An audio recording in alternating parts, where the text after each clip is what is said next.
Good morrow to thee. You're watching Wumble channel of the Bren System. It's me, Agamemnon from the Bren System. Now, normally I try to be more positive and give off this bloomer attitude on this channel because things suck in the world and I want to put out some positivity, you know? And because I believe that the greatest weapon in your arsenal when times are wearing you down is an insistence on chasing joy, right? But I need to level with you. There is something that has bothered me since I came back to YouTube and I really need to get it off my chest. And that is that it is genuinely hard to be a person of color on this platform, right? Because if you're newer to the channel, you might not know this, but when I first started out, I was a teenager with a lot of internalized racism. And a lot of the content I made was just like deprecating myself and my community and just kind of taking the piss out of myself for being brown. But nowadays, you know, I'm a lot more recovered from that stuff and I put out this positive attitude and I clearly love myself more than I used to. And because of that, I've had a lot of my old subscribers leaving because they were all a bunch of racists who liked watching me hate myself. And on one hand, it's really nice that I'm getting new subscribers who actually like seeing me happy and confident, but on the other, the fact of the matter is it's an old wound, right? But I used to have 2,200 subs, right? And I've gone down to 1,800. That's 400 people who unsubscribed because I no longer hate my own race. Like, it's crazy to think about. I even had people coming in my comment sections for a while, being like, oh, you're the guy who made, like, this song or, like, this video back then. Haha, that was such a classic. And they were, like, very clearly a racist. And I got sick and tired of telling those people, hey, can you, like, leave me alone? And that was one of the multiple motivations for me making that video titled Context, because I just needed to address it in one place, finally get it off of my chest, and I also had to take a little accountability, because even though it was ultimately just teenage self-hatred, I was putting it out into the world, and I was damaging my own community. But dude, why? Why do I have to live with this constant pressure to center my race in everything and to self-deprecate so that people will approve of me? Like, I'm an adult now, okay? I'm 26. I've grown out of that phase of having internalized racism. And I'm glad those people aren't subscribed anymore, right? At the front of my mind, I'm 100% pleased that my audience is being, you know, filtered back out. The last thing I want is for any significant number of my subs to be a bunch of racist pricks who just like to make fun of me, or who like to, like, revel in my own self-hatred and encourage me to hate on myself, my community, and my loved ones. But then there's also the lingering feeling, this horrible feeling of knowing that hundreds of people wanted to see me hate myself, and that the fact I don't hate myself means less people are watching me. That's, like, a horrible thing to be dealing with right now. I'm happier and healthier than I was, and no one wants to watch me anymore. I mean, that's obviously hyperbole. People are still watching me, but it's mad to me that anytime I used to make self-hating, like, internalized racism content, I would get like thousands of views, like, in the first few days. And now, honestly, I rarely hit that mark anymore. It has been a while since I got thousands of views in a few days. And you know what? It's a silly, neurotic little part of me that I'm hearing, telling me, well, people just want to see you hate yourself. People just want to see you be miserable. People want to see you make horrible, deprecating jokes about your own race and about your community. This fucked up little voice in my head telling me nobody wants to see a brown man happy. And you know, it weighs heavy on me.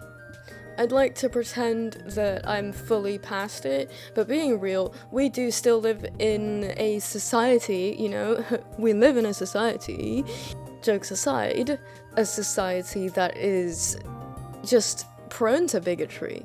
And I still have to walk out of the house and deal with people making horrible jokes about me, people just saying blatantly racist things to me. And I love the fact that I'm able to love my own race now, but the fact that I was somehow more popular and more liked online when I was essentially doing that digital minstrelsy shit where I just took the piss out of myself, and where I just belittled myself, my community, and the people I loved, I'm not sure how to feel about it sometimes. I know how I feel about myself and my community. I know that I would never say these things about myself or the people I love ever again, but it's just so upsetting. And honestly, it's demoralizing. It's demoralizing that when I'm happy, no one wants to see that. That when I have a home and a loving circle, and when I'm genuinely thriving mentally, nobody wants to see me, like, experiencing that joy. I don't know. This is just me venting, I guess, in a way. I'm trying to be rational about it. I'm usually quite rational about these things. But you know, and you know what? This is what life is like every single day when you're black or minority ethnic in this world. This is what it's like being Filipino on the internet. It's always like this. This is what it's like being Filipino and stepping outside in the UK, dude. And ultimately, I've had to learn to accept that no matter how much better I get internally, the world is never gonna change overnight. When I was a teenager, I wanted to be paler. I hated myself. I've learned to love myself and my culture again. I've learned to love who I am. But the world is not gonna catch up, and that is so difficult sometimes to cope with. It makes me angry. Being real, it makes me angry sometimes, but most of the time, I'm just tired. There's a reason why in the UK, I don't know if it's the same all over the world, but it is the case here. A common slogan in anti-racism protests is just, "We are tired," because sometimes it is, like, angering, but eventually that anger just simmers down into this exhaustion, this constant mental exhaustion. And, like, there's a comorbidity here between kind of the trauma and pain that I've accumulated over my life because of racism, and, like, the ASPD that makes it really difficult for me to handle being upset. Like, people don't know this about antisocial personality, but when something upsets you, it just doesn't leave your mind for hours and hours. So anytime I do have an experience where someone is directing racism at me, it's, like, exhausting. It really wears me down mentally because I can't stop thinking about it for the rest of the day, and sometimes for multiple days. I'm mature enough to know that it's never going to be easy.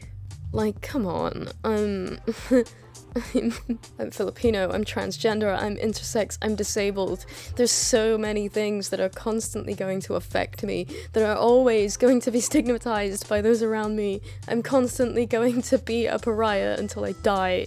As upsetting as that is, eventually, it just becomes something you're used to. But you know, there's a part of me that wishes I never had to be used to it. There's a part of me that wishes I never had to feel this way. That I never had to feel this little pang of nervousness when I upload, where I'm thinking, I'm never gonna get the views I used to when I used to take the piss out of myself for being the color I am. I wanted to just be honest about this, because as much as I like being a force of positivity on here, as much as I like talking about the things I love, and I never ever want to be the type of entertainer that exclusively talks about the things I hate, because people like that always turn out so unhealthy to themselves and those around them. I mean, Creepshow Art, dare I utter the name? Like, I immediately knew there was something up there when she started exclusively making videos about artists she hates. And when it turned out that she had done some pretty horrible things to other people, other artists, you know, it did not surprise me. And I never want to be someone who's constantly just talking about the things that annoy me, and who just builds an entire platform off of being angry at others. But sometimes you know, I have to be real about it. Nobody is 100% happy all the time. As much as people would like to think that those with ASPD are as aloof inside as we appear outside, we really aren't. I'm out here feeling the full spectrum of emotion, but no one can tell because of the flat effect. Isn't that lovely? I don't want to be alone with it, you know?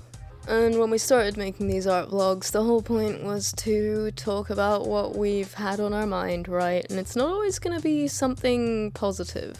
I just really needed the catharsis of getting this off my chest, you know? And, you know, if you're one of those viewers who isn't a complete racist asshole, the analytics are telling me that the majority of you actually aren't subbed, and I just want to say it would really help out my confidence if people would sub, you know. Trust me, you don't have to if you don't want to, but if you like the videos, you know, that would be nice. It would be nice. I'm really trying to feel confident on this platform again. And, you know, I really do like when people leave comments, so if you have anything you want to contribute to the conversation, go ahead. I love starting a little conversation in the comments, please, please, please. Either way, even if I was really angry and tired today, I hope you enjoyed watching. Thank you.